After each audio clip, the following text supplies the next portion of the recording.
Mientras preparamos ahora la presentación del rector, de Carlos Conde, me van a permitir que lea algunas líneas de su currículum. Porque, como les decía, Carlos Conde es rector de la Universidad Politécnica de Madrid, pero hay vida antes de esa etapa, y él es doctor ingeniero de minas, por lo que está en su casa, por esta universidad. También es diplôme d'études approfondies en análisis numérique por la Université Pierre-Marie Curie en París 6. Es catedrático en esta universidad en el área de matemática aplicada y ha tenido un recorrido universitario pues variado. Además, en esta casa ha estado también en la Universidad Rey Juan Carlos, aquí en Madrid, y en la Universidad Jaume I en Castellón, en su fase fundacional, en los comienzos de esta institución, en el periodo en el que estaba de rector Francisco Michavila, como primer rector de la Universidad Jaume I. En esta universidad en la Jaume I fue vicerrector de investigación. En la Universidad Politécnica de Madrid ha sido también director del Departamento de Matemática Aplicada y Métodos Numéricos y vicerrector de Ordenación Académica y Planificación Estratégica durante 8 años, de 2004 a 2012, y en ese periodo le tocó coordinar todo lo que tuvo que ver, desde luego con los planes de estudio, pero también con todos los aspectos relacionados con las metodologías docentes, la innovación educativa, etcétera, etcétera. Y debo decirles que puso en marcha un conjunto de programas en esta casa que han sido un germen de una actividad en el ámbito educativo pues muy importante, como consecuencia, ya digo, de algunos de los programas que se iniciaron en su periodo como vicerrector. Y desde hace pues ya 2 años, desde mayo de 2012, ha cumplido hace muy poco ese segundo aniversario, es rector de nuestra universidad. Y por lo tanto, agradecerle de nuevo una vez más, y Carlos, cuando quieras, por favor, estamos a tu disposición. Muy bien, pues muchas gracias, Javier. Y sí, yo coincido con algo que decía el profesor Uceda, y es que hay vida antes del rectorado. Después no lo sé, eso dicen algunos, pero la verdad es que cuesta imaginarla.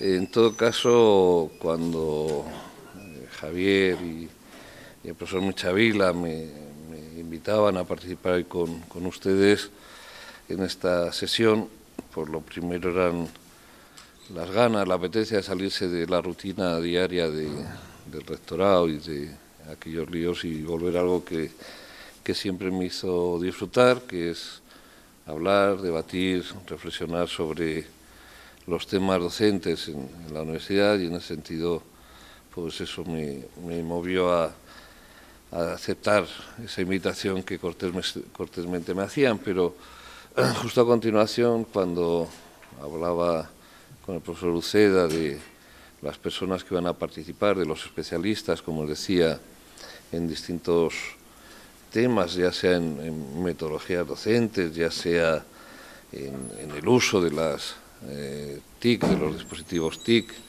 que cada día están más a disposición de todos los usuarios, y viendo que yo llevaba un tiempo, digamos, oxidado, pues decía, pues, ¿qué puedo aportar yo, qué puedo contar, ¿no? En ese sentido, pues opté por contarles un poco mi experiencia. Yo creo que habrá gente que seguirá a lo largo del día de hoy que podrá profundizar más en algunos aspectos, ya sean de metodología, ya sean de posibilidades de ese mundo TIC que están al alcance de la mano de todos nosotros. Y esa experiencia, pues primero la plasmé en el título, con ese convergen las aproximaciones sucesivas. Muy probablemente muchos de ustedes les son esas aproximaciones sucesivas, es un método numérico que sirve para encontrar soluciones de ecuaciones, y cuando lo contamos a los estudiantes se lo contamos de una manera gráfica, diciéndoles que se trata de encontrar un punto en que se corta una recta y una curva, y el método es ir a la recta, de allí siguiendo una paralela al eje de abscisas, en horizontal a la curva, volver en vertical a la recta, y así, si uno hace bien las cosas, pues acaba encontrando ese punto de intersección, pero muchas veces no se escoge bien esa curva, y lo que sucede es que uno se va alejando del punto donde se cortan, si es que se cortan.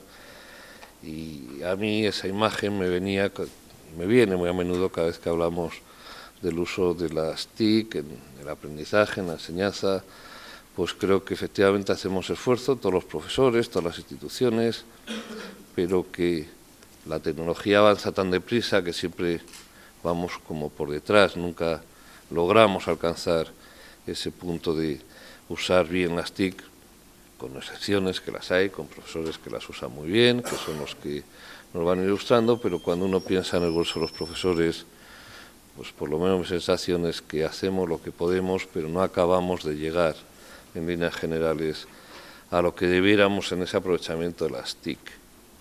Por otro lado, por mi experiencia en lo que comentaba el profesor Uceda en años pasados, cuando formaba parte de su equipo y entre otras cosas, pues me encargó el seguir, el impulsar todo el tema de los nuevos planes de estudio, pero no ya solo desde hacer los nuevos programas, los nuevos planes, sino también de impulsar un poco la renovación de los métodos docentes que en esta universidad se utilizaban y que me permitió conocer a mucha gente muy interesante dentro y fuera de mi universidad que hacen cosas que a mí me asombran, pero también ver lo difícil que es hacer cambiar la forma de enseñar de la mayoría de la gente, cómo se motiva, el cómo se organiza, el cómo se logra impulsar que haya nuevas formas de enseñar, y cuando uno habla de nuevas formas de enseñar, indudablemente en buena medida pasa todo por el tema de las TIC. Y en tercer lugar, mi experiencia, pues sobre todo en la UPM, muchas de las cosas que les voy a contar, de las imágenes que voy a utilizar, pues se refieren a mi universidad. No porque piense que en mi universidad somos especiales o porque las cosas son distintas de lo que sucede en otras universidades, en todas están en estos movimientos de reformas metodológicas, en estos movimientos de impulsar el uso de las tecnologías en la enseñanza, pero por comodidad y porque es lo que más conozco, pues la mayoría de las cosas están extraídas de esa experiencia en la Universidad Politécnica de Madrid. Bueno, pues con esas premisas, yo creo que cuando uno habla de las TIC en la enseñanza hay dos cuestiones que están relacionadas, pero que no siempre son exactamente las mismas. Por un lado, qué formación en tecnología de la información y las comunicaciones necesitan los egresados y cómo las van a poder ir adquiriendo, incluso cuáles serán. Yo les puedo decir que una de las primeras sorpresas que me llevé cuando estaba en el vicerrectorado encargado de estas cuestiones en mi universidad fue en las encuestas que hacía a mis egresados, a ingenieros además que habían terminado 2 o 3 años antes, y a ellos les preguntaba por el dominio que tenían de las tecnologías de la información y las comunicaciones, si lo consideraban adecuado, si se les había formado correctamente. La respuesta es que muy pocos decían que habían salido bien formados para utilizar estas tecnologías.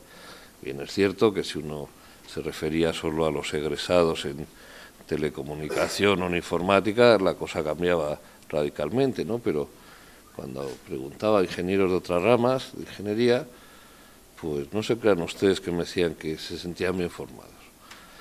Que las cosas habían cambiado mucho desde que ellos habían estudiado, desde que habían empezado a estudiar, la red se había desarrollado enormemente, los dispositivos móviles, el correo, los WhatsApps, las redes sociales, que ya empezaban, y claro, que ellos no sentían que en la universidad se los hubiera formado para ello, ¿no?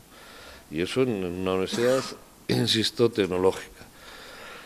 Bueno, pues ¿cuáles van a ser las tecnologías de la información y las comunicaciones del futuro? Lo que van a necesitar usar, lo que va a ser moneda común cuando nuestros egresados desarrollen su carrera profesional, pues yo creo que es una gran incógnita, pero cómo preparar para que en ese ámbito se puedan desenvolver y puedan aprender y asimilar todo lo que está a su disposición, creo que es uno de los primeros retos que debemos tener en las universidades.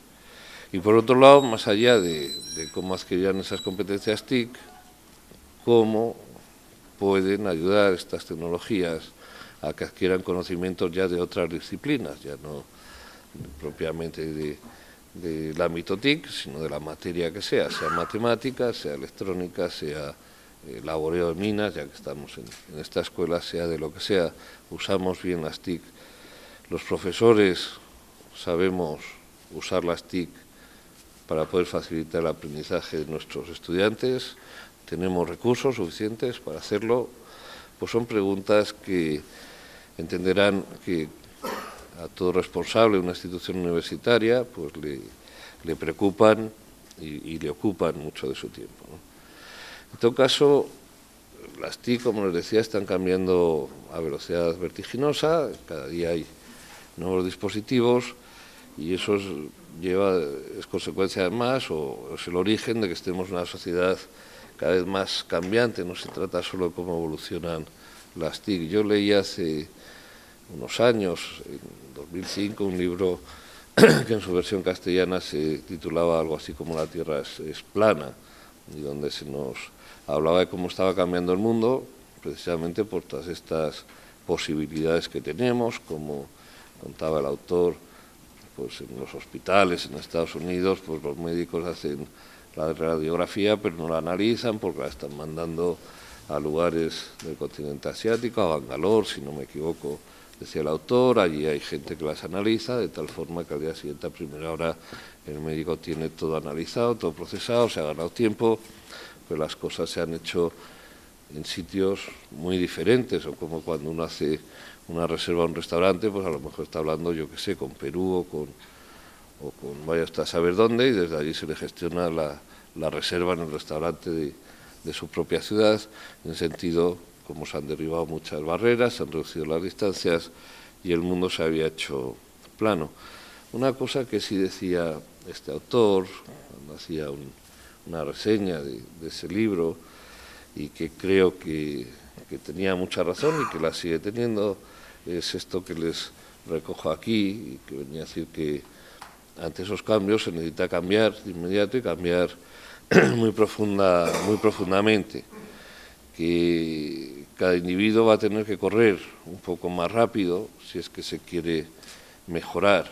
Él ponía el ejemplo de cuando era pequeño, pues le hablaban de que había que ser solidarios con países que estaban en un estado de menos riqueza o de pobreza respecto a Estados Unidos, donde él vivía, y que sin embargo él hoy lo que le dice a sus hijas es niñas, terminen su tarea, que hay mucha gente en China y en India que están deseosos de conseguir sus puestos de trabajo, que se los tienen que ganar, ¿no?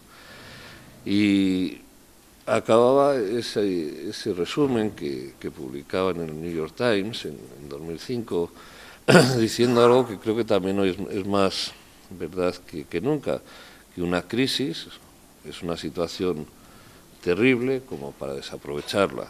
Y en las crisis lo que tenemos que hacer es ver las oportunidades que también se plantean.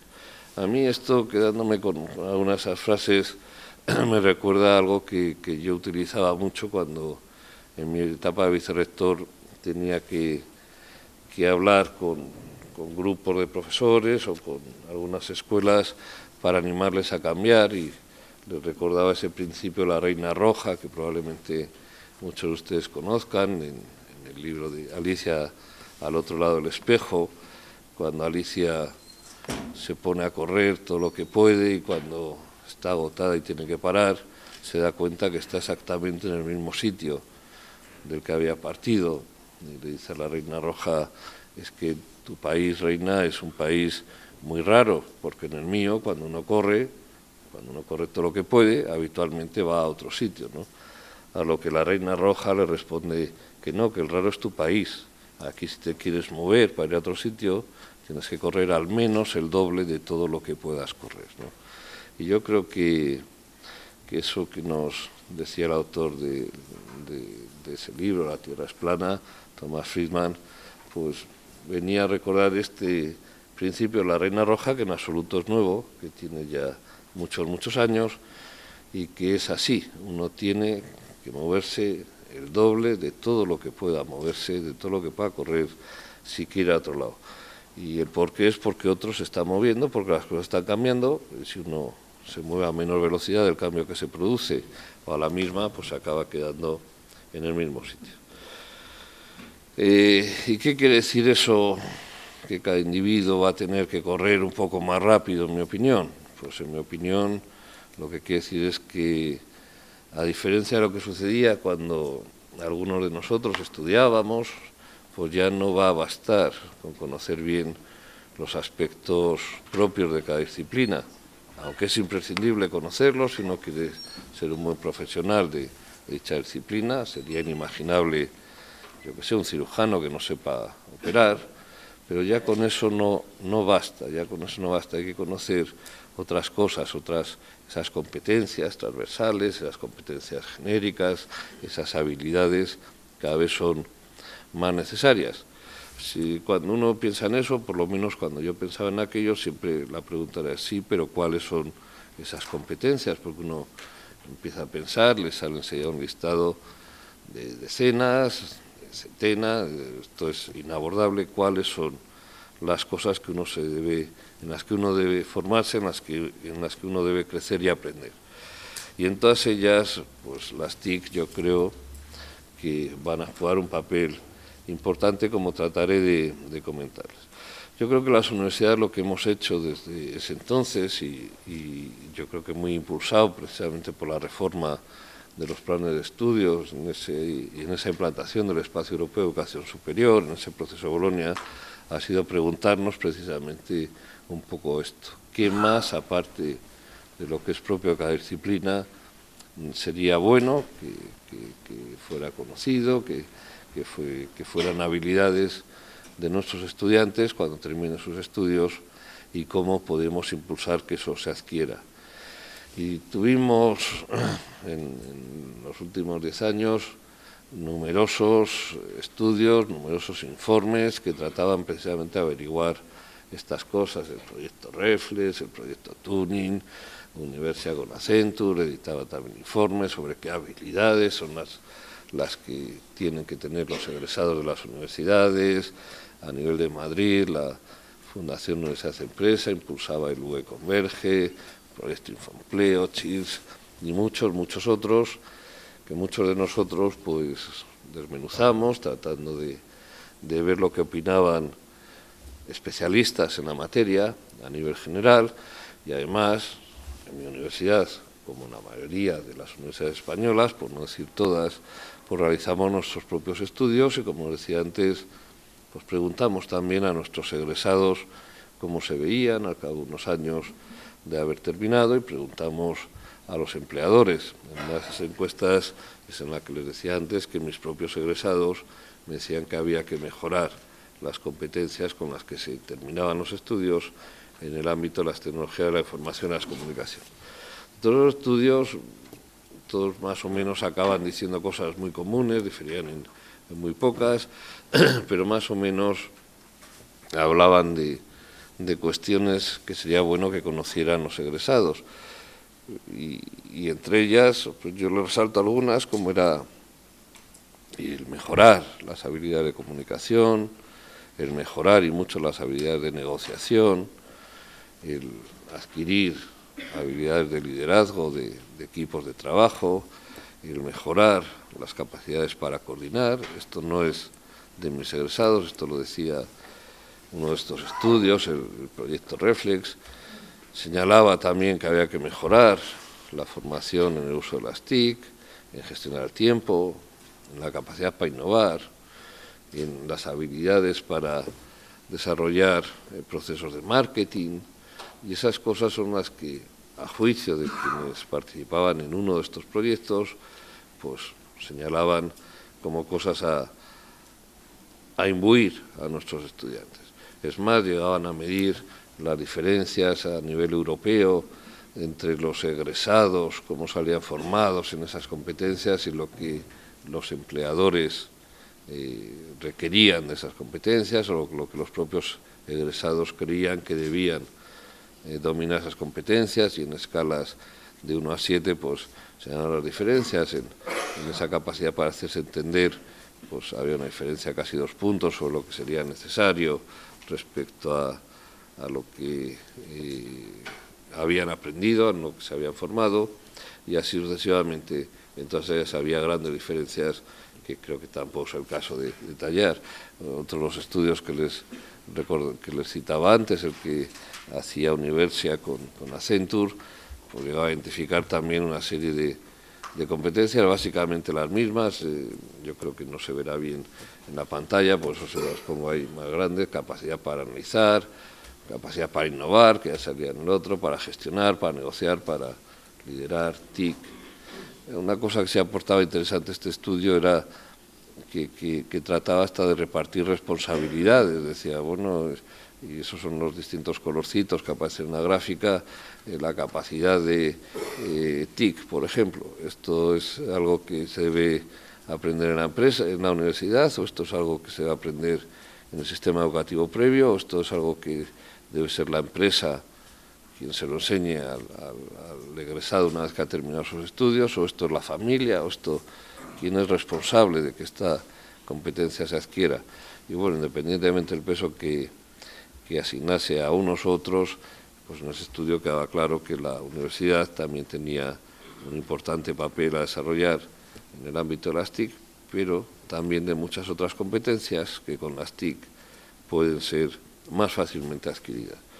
UE Converge hablaba lo mismo: liderazgo, emprendimiento, idiomas y así 1000 estudios, como decía antes, que están a exposición de quien nos quiera consultar en las páginas web, ¿no?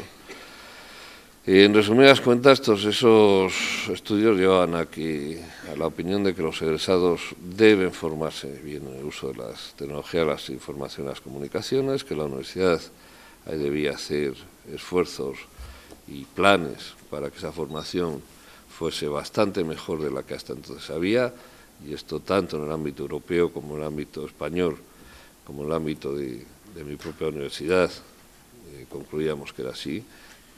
No era la de las TIC de las competencias más deficitarias, pero se debía reforzar, y deberíamos aprovechar las TIC para mejorar otras competencias, esos procesos de enseñanza-aprendizaje en nuestros estudiantes.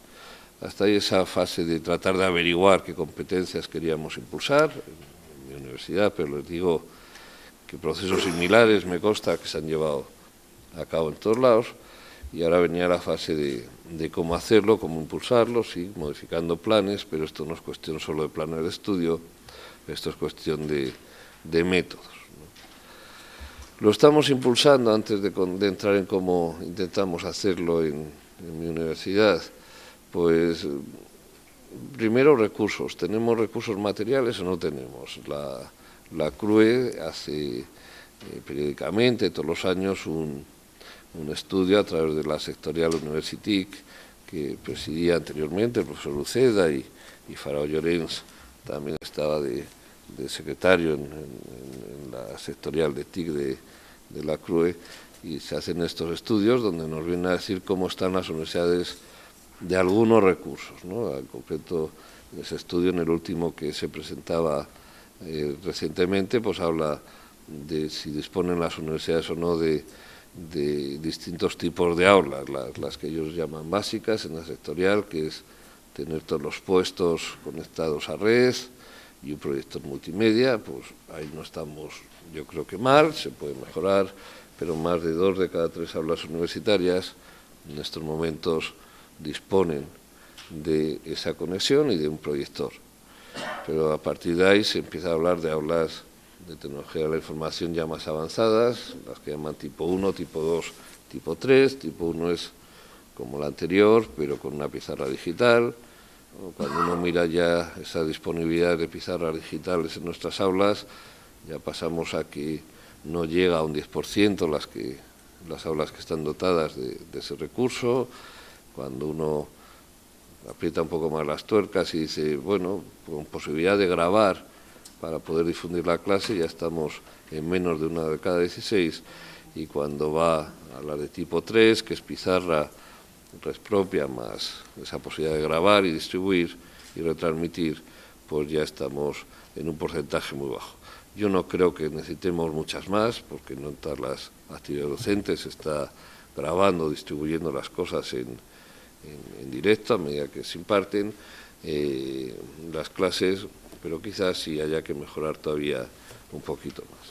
Yo creo que en cuanto a recursos, hombre, siempre se puede tener más, pero que en mayor o menor proporción las aulas, los equipos que disponemos las universidades están bien, insisto. Hay que renovar equipos, en algunos casos quedan obsoletos, sin duda ninguna, siempre se puede mejorar, pero hemos logrado transformar muchas de nuestras aulas clásicas en aulas con una apariencia más moderna. La foto que hay les muestro a la derecha corresponde a una aula real de esta universidad, en nuestra escuela de industriales, pero como esa, en otras escuelas hay aulas similares, mientras que hace unos años pues teníamos esas otras aulas con esa apariencia tan obsoletas.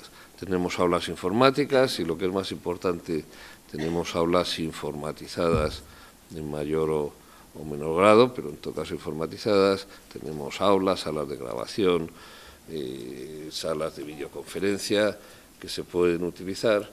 Insisto que todo se puede mejorar, puede haber más, pero haberlas, haylas.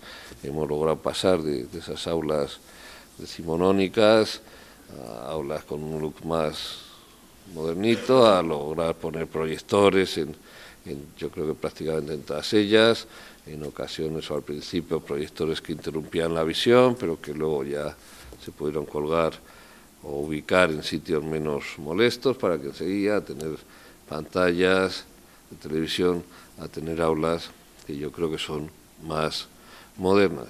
Yo creo que medios, insisto, en general no faltan medios físicos. La propia CRUETIC en esa sectorial pues hace también análisis de cómo van las universidades año a año en temas pues o sala de grabación, en si forman profesores, si tienen televisión, etcétera. Medios yo creo que no nos faltan. Yo creo que donde seguimos teniendo que hacer un esfuerzo muy grande es precisamente en el nivel ya de los recursos humanos, en motivar, en impulsar que el profesorado use bien esos medios, y no solo pues para almacenar información, que sí, que se puede consultar de la red, sino que en su propia actividad docente use bien los medios que están a su disposición. Yo leía no hace mucho, a finales de abril, una noticia, los responsables de ciertas organizaciones sindicales pues pedían que el inglés y las tecnologías de la información y comunicaciones no se incluyeran como requisitos de ingreso del profesorado docente, porque el profesorado no había sido formado para ello y entonces pues no parecía justo exigir esto como requisito para acceder a puestos docentes. O sea, a mí me parece que si los profesores no sabemos usar esas tecnologías, mal las vamos a poder enseñar y mal empezamos.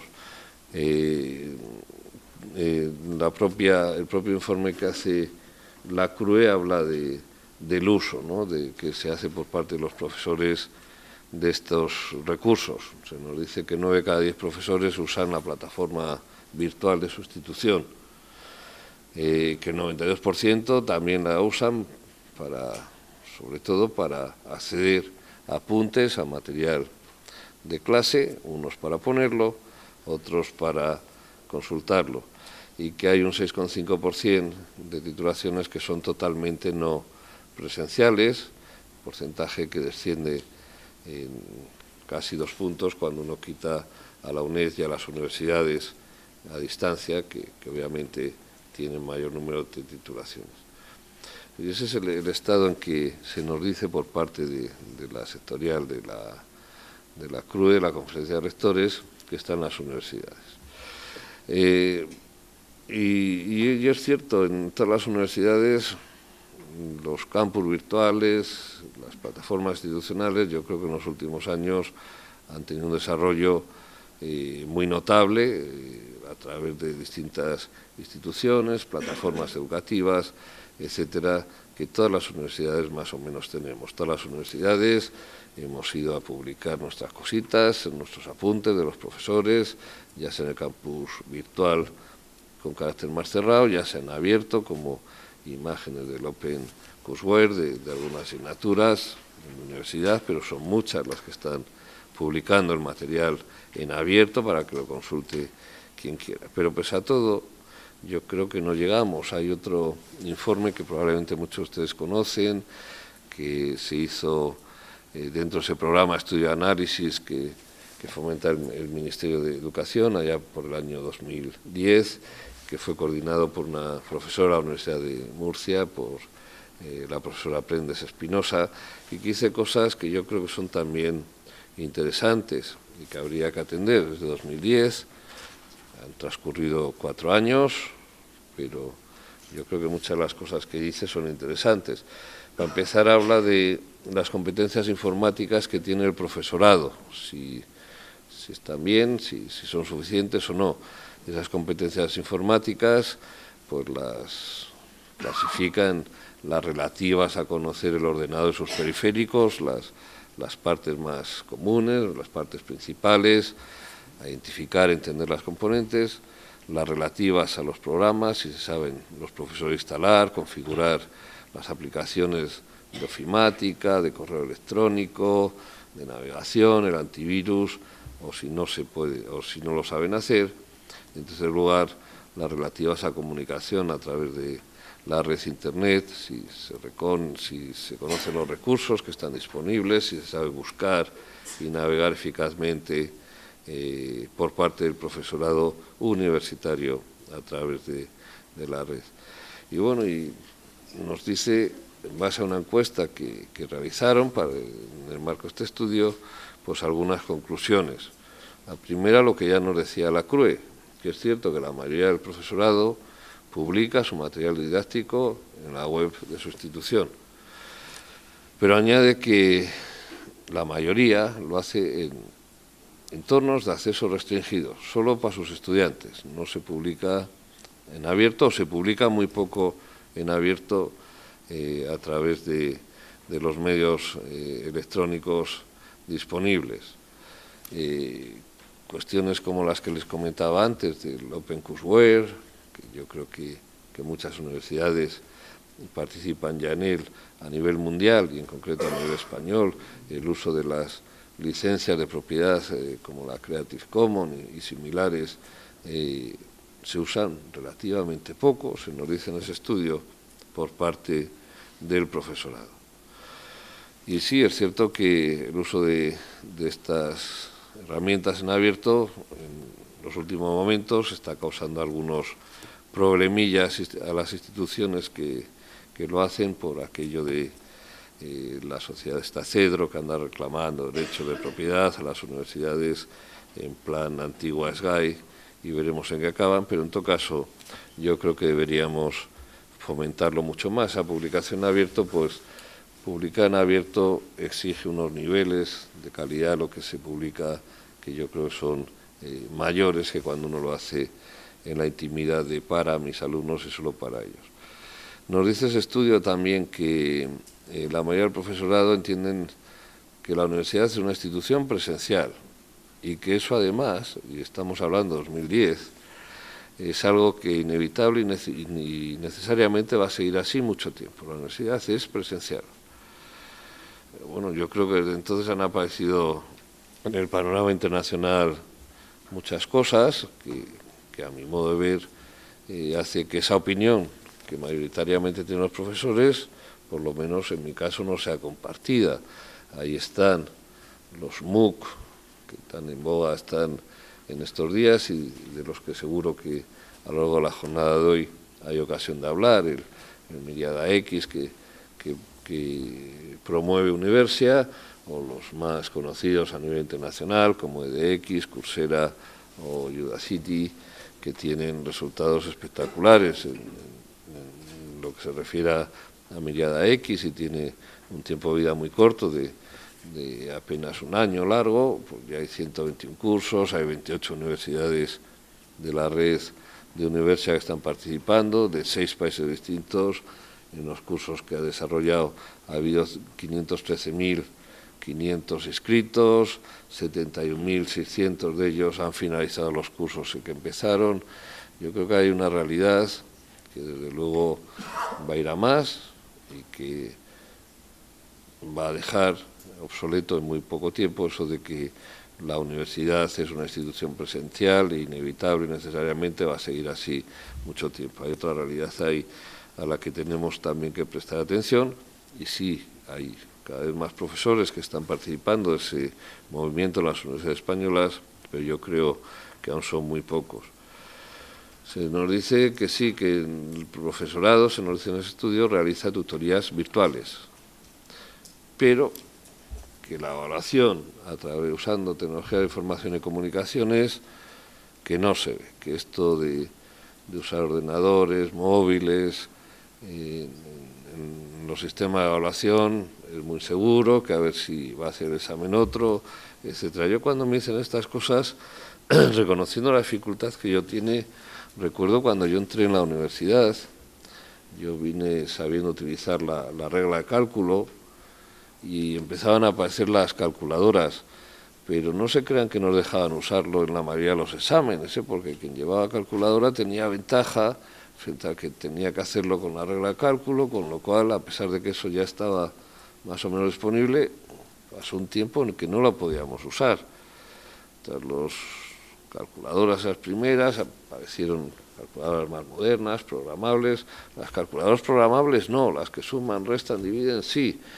No, ya las calculadoras programables ya se aceptaron, los ordenadores también tuvieron su dificultad, los móviles, ¿qué vamos a hacer cuando estén las gafitas y cuando vean todas estas cosas?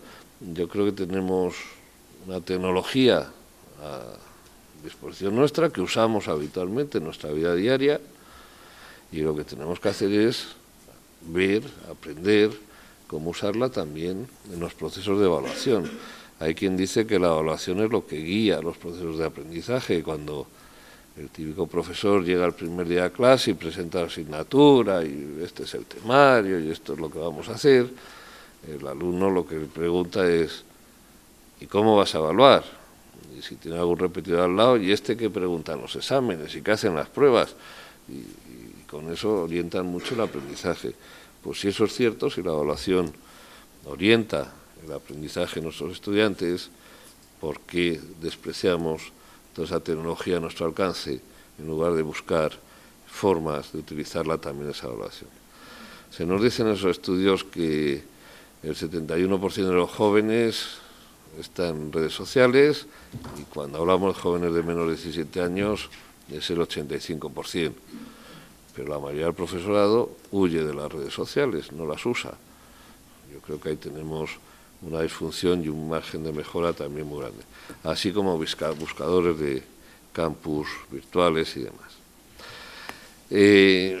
En todo caso, yo creo que los profesores, aquí hay más datos en los que no me tengo, métodos de aprendizaje que los profesores usamos, como esa búsqueda del tesoro o algún otro, debemos hacer un esfuerzo y las instituciones debemos acompañarles. Miren, yo creo que lo que debemos hacer las instituciones, o por lo menos lo que en mi universidad hemos intentado hacer en los últimos años, ha sido primero alinear las unidades que trabajan en torno al apoyo de los cambios de métodos docentes.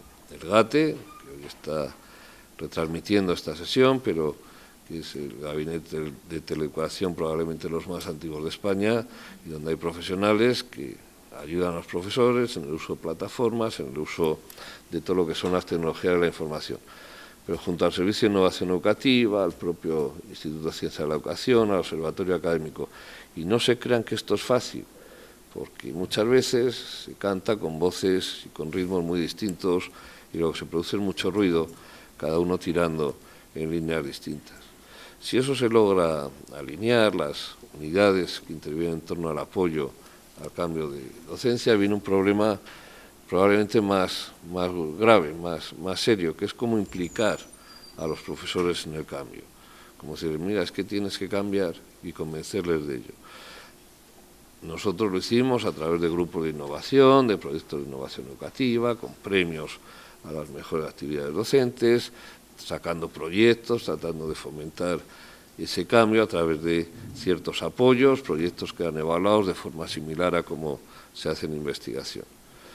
Y una vez que los profesores se implican, en mi universidad cuando empezamos, no se crean que había más de una centena de profesores implicados en estas cosas, en la actualidad hay unos 1.100 profesores ya implicados en grupos de innovación educativa y en proyectos, pues empiezan a tener resultados y se desarrollan muchas plataformas de apoyo como puesta a punto para competencias, proyectos transversales, etc. Y yo creo que, bueno, en el caso de mi universidad ha habido un cambio en los últimos años bastante espectacular, desde esas primeras participaciones en el Consorcio de Madrid que se hacían a través del GAT y por muy pocos profesores, a todo lo que está pasando en el campus virtual, en el movimiento OpenCourseware, los canales YouTube, en laboratorios virtuales que desarrollan en métodos, en cuevas y recientemente hasta en el movimiento de los MOOC a través de Miriada X y previsiblemente en breve a través de alguna otra plataforma, algún otro MOOC de carácter más internacional con el que estamos cerrando. Se han desarrollado cosas virtuales en plan de aprender física, química, matemáticas, electrónica, laboratorios remotos, laboratorios virtuales, que ahí están, que yo cada vez que los veo no puedo por menos que sorprenderme, pero que se usan relativamente poco todavía. Todo eso lo han hecho los profesores con la colaboración del GAT y de alguna otra unidad, como los servicios de innovación educativa de la universidad, pero que tienen todavía relativamente poco uso y que estamos ahora en la fase de ver cómo podemos impulsar ese uso. Yo sí quería acabar, aquí son muchas imágenes de lo que hacen los estudiantes, porque por mucho que hagamos los profesores, yo creo que los estudiantes siempre van un paso por delante en esto de las TIC, diciéndoles que todas esas cosas, siendo Javi rector de la universidad, pues y con la colaboración de la Cátedra UNESCO, decidimos en algún momento ponerlas alineadas con todo lo que son los procesos docentes y hacer ahí lo que podemos llamar un modelo educativo, un plan estratégico de la docencia que en la Cátedra UNESCO nos realizaron, donde había distintas etapas, objetivos, planes, y donde se llevaba actuaciones muy concretas a un 100 y pico medidas, de las que 50, Jorge se acordará bien, eran las que llamaban medidas estrellas, las que hay que impulsar.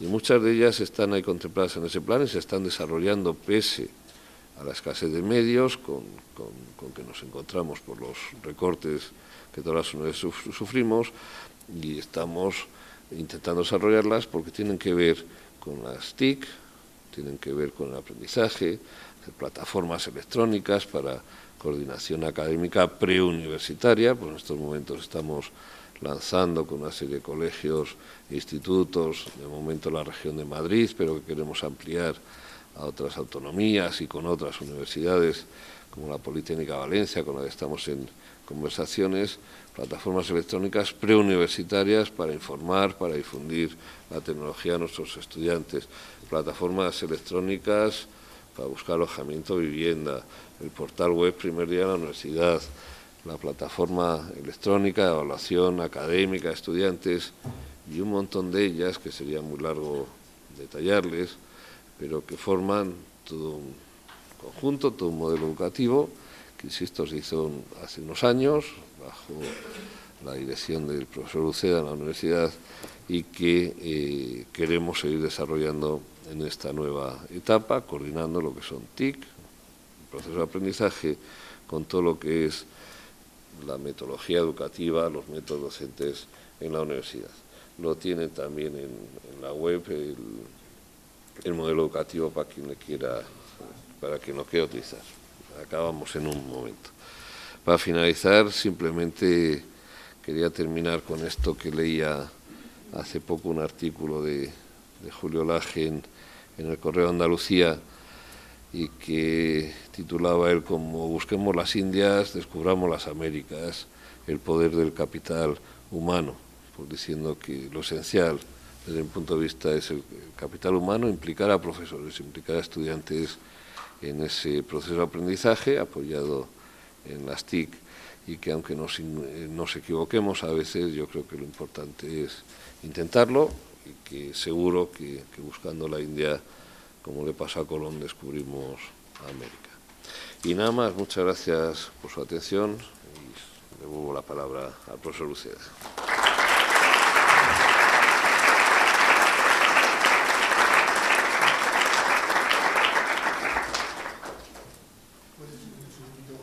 ¿Sí? Muchas gracias. Muchas gracias. Yo creo que el rector nos ha hablado de muchas cosas que naturalmente tienen también que ver con su perspectiva como responsable de la universidad y por lo tanto con muchos elementos implicados en esa visión.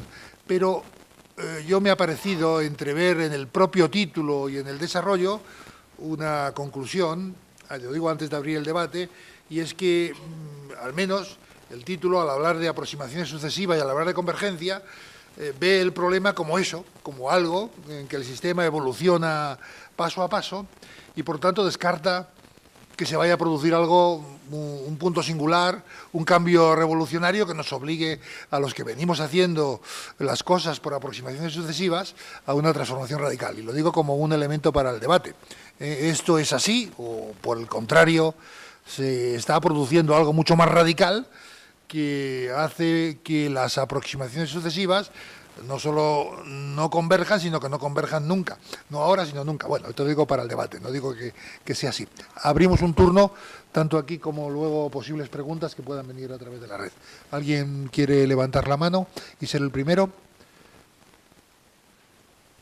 Sí, por favor, yo les pediría que se identifiquen para facilitar un poco el debate, pero pediría también preguntas, si es posible, cortas y para que podamos intervenir más personas. Bien, buenos días. Soy Cisco Vallverdú, vicerrector de Política Universitaria de la Politécnica de Cataluña. Le felicito al ponente por la exposición. Ha hecho un amplio recorrido por lo que se puede hacer y lo que no se puede hacer. Creo, de todos modos, que hay un elemento fundamental en las cuestiones de aprendizaje. Utilicemos tecnología o no, el aprendizaje fundamentalmente se basa en que el aprendiz dedique tiempo y esfuerzo a aprender. No se aprende por ciencia infusa. Las tecnologías nos permiten comunicarnos con gran facilidad y esa gran comunicación es lo que los jóvenes en estos momentos están realizando de forma muy amplia y fundamental. Sin embargo, desde mi punto de vista, debemos ser capaces de encontrar la fórmula cómo esa comunicación sirve para que el aprendiz dedique tiempo y esfuerzo a aprender. No sé qué piensa señor Conde. No, básicamente estoy de acuerdo. Aprender siempre exige un esfuerzo, ¿no? Lo que yo creo es que las tecnologías que tenemos lo que pueden hacer es precisamente ayudar en ese aprendizaje y reducir el tiempo dedicado. Es como si ahora quisiéramos aprender pues, de textos sánscritos. Claro, lo primero tendríamos que aprender el sánscrito y después entender el texto y demás. Si ya nos lo dan en castellano, pues, nos va a ser más fácil, o en inglés va a ser más fácil de entenderlo, ¿no? Pues yo creo que las TIC juegan un poco ese papel, pueden facilitar el acceso a la información y facilitar ese aprendizaje, ¿no? Y facilitar adquirir también muchas competencias o perjudicar otras, que eso también está, ¿no? Otra pregunta. No, y le damos paso si hay alguna pregunta por internet. ¿Tenemos alguna pregunta? Pues venga, vamos allá. El micro.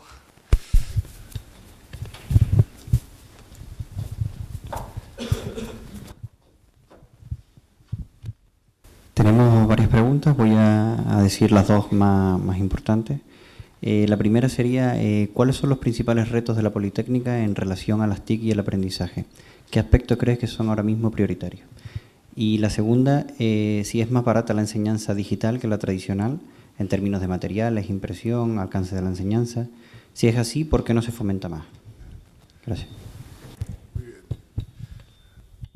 creo que los principales retos siguen siendo los que teníamos hace unos años, en los que se viene trabajando. Y como trataba de decir, es sobre todo implicar al profesorado y formarle para que haga un correcto uso de las tecnologías a su disposición. Cuestiones como las redes sociales, yo creo que se están utilizando muy poco. Cuestiones de métodos docentes a través de las TIC, de la red, yo creo que se están usando relativamente poco. El formar al profesorado yo creo que sigue siendo el principal reto que tenemos. ¿Es más barato el hacerlo a través de las TIC que la formación presencial? Yo no creo que sea cuestión de si es más barato o no es más barato, es que es lo que toca y hay que caminar hacia eso. Eso no quiere decir que en las clases no deban ser presenciales, habrá presenciales, a distancia, online o como proceda, pero en todo caso soportadas, ayudadas por las tecnologías de la información y las comunicaciones. Y lo que sí exige es una inversión continua, para empezar, que luego habrá que rentabilizar, hay que invertir en equipos, hay que renovar equipos, y en estos momentos, pues las universidades no estamos con muchas alegrías precisamente para grandes inversiones. Pero bueno, estamos haciendo yo creo que todas lo que podemos. Sí, por favor. Ahí hay una pregunta, sí.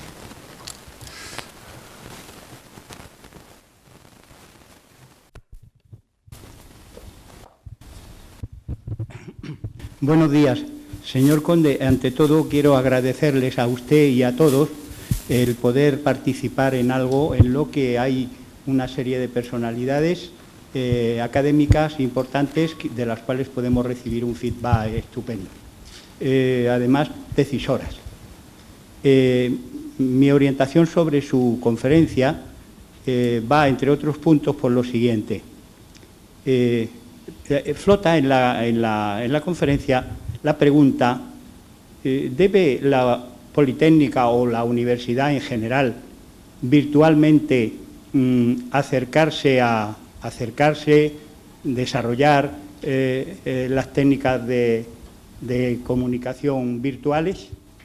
Yo diría que eso obligatoriamente hay que hacerlo siempre, enseñando las herramientas básicas, porque es algo que está en la sociedad primando con una fuerza enorme. Pero sobre todo yo diría que lo más importante es que siempre vaya orientado a las necesidades que en cada momento tengan las empresas del ramo de la carrera de que se trate en cada momento. Y en cada momento desarrollando esas herramientas que necesitan, haciéndolas aprender al alumnado que son futuros egresados que llegan a las empresas y no deben de ocasionarles un gran gasto en ese aprendizaje, lo deben de tener ya preparado a priori y no hacer, como se hace muchas veces, un desarrollo que lo lanzamos muy bien, con mucho ímpetu, con mucha fuerza, con mucho coraje, pero luego no hacemos una evaluación continua que nos diga si sigue vigente y si se está aprendiendo con las últimas tecnologías.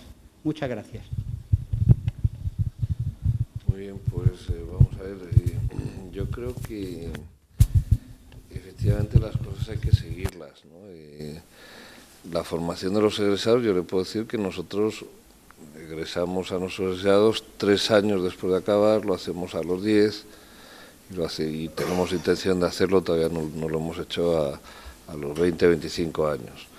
Y en ese sentido, siguiendo la formación que se les va dando y cómo se va apreciando por parte de los propios interesados. Pues ahí mismo encuestamos a los empleadores cada 5 años para ver cómo perciben los egresados que se están incorporando a sus empresas, a sus unidades en la administración, etcétera. Y en función de eso, lo que pretendemos obviamente es ir reorientando los planes de estudio, no con cambios bruscos de la noche a la mañana, pues creo que eso no es, pero sí reorientando y reenfocando la comunicación a través de las TIC, pero también todo lo que son todos los procesos formativos de cara a ofrecer siempre más oportunidades a los estudiantes. Y eso que hacemos nosotros yo creo que es algo que se hace en la mayoría de universidades españolas, por no decir todo, estar muy pendiente de los tiempos aquellos en que cuando una persona acaba sus estudios se le daba el diplomita y encantado de haberte conocido y que te vaya bonito. Yo creo que eso se han acabado prácticamente en todas las universidades. Todas estamos tratando de contactar con antiguos alumnos, con empleadores y de actualizar día a día en función de las necesidades que se nos dicen. No cada día, pues con plazos de 5 años que creo son razonables, ¿no? En todo caso, coincido con ustedes en que hay que orientar las cosas hacia lo que después va a ser útil para egresados y para la sociedad en general. Se nos ha ido el tiempo. Igual que antes íbamos por delante del programa, ahora ya vamos por detrás. Hemos conseguido cambiar del lado del espejo. Lamento, por lo tanto, el tema, pero habrá otras ocasiones. Y, por lo tanto, vamos a despedir al rector, a Carlos Conde, y agradecerle por habernos acompañado en el acto y dar esta conferencia inicial de esta segunda jornada. Muchas gracias, Carlos.